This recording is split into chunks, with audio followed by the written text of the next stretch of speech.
15 अक्टूबर 1931 को रामेश्वरम के एक गरीब परिवार में जन्मा अब्दुल कलाम।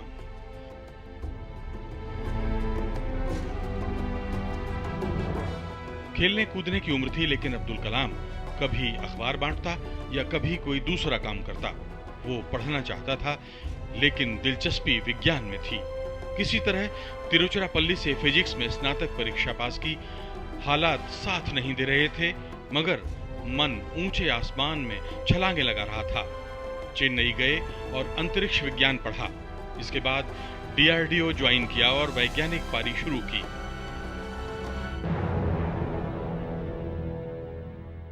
जाने माने वैज्ञानिक विक्रम साराभाई के मार्गदर्शन में काफी कुछ सीखा। सेना के लिए एक छोटा हेलीकॉप्टर बनाया। 1969 में अब्दुल कलाम ने भारतीय उपग्रह संस्थान केंद्र यानी इसरो में काम शुरू कर दिया। उन्हें भारत के पहले स्वदेशी सैटेलाइट SLV-3 बनाने का काम मिला और कलाम ने कमाल कर दिखाया। अब्दुल कलाम कामयाबी की मंजिलें तय कर रहे थे। 1980 में रोहिणी 1 लॉन्च करने के बाद रॉकेट और बैलिस्टिक मिसाइल बनाकर अब्दुल कलाम कामयाबी की मंजिलें तय कर रहे थे।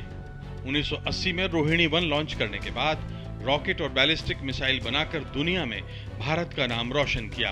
और संयोग देखिए, 80 के दशक में R वेंकटरमन रक्षा मंत्री थे और अब्दुल कलाम उनके वैज्ञानिक सलाहकार।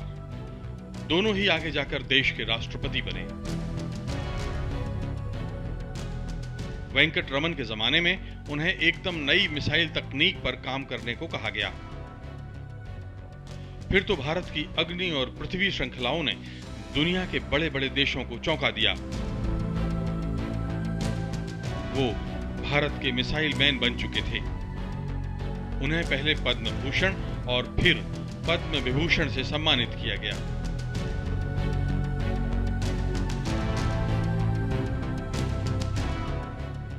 प्रधानमंत्री के मुख्य वैज्ञानिक सलाहकार के तौर पर उनकी पारी बेमिसाल थी।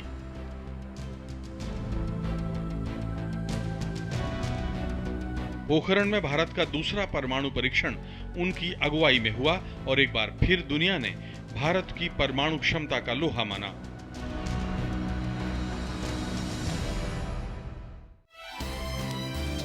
$1997 का साल अब्दुल कलाम की सेवाओं के मूल्यांकन का साल था। उन्हें देश का सर्वोच्च सम्मान भारत रत्न मिला और शायद यही वजह है कि 2002 में उनका नाम राष्ट्रपति पद के लिए प्रस्तावित हुआ तो कांग्रेस और भारतीय जनता पार्टी दोनों पार्टियों ने उन्हें समर्थन दिया। 25 जुलाई 2002 को वो देश के नए राष्ट्रपति बन चुके थे।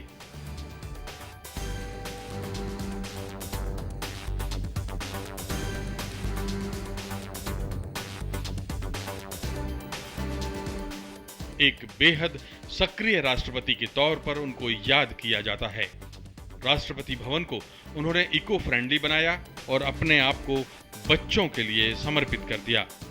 27 जुलाई 2015 की शाम अब्दुल कलाम शिलोंग के भारतीय प्रबंधन संस्थान में व्याख्यान दे रहे थे, तभी अचानक दिल का दौरा पड़ा और इस महानायक ने हमसे हमेशा के लिए विदाई ले ली।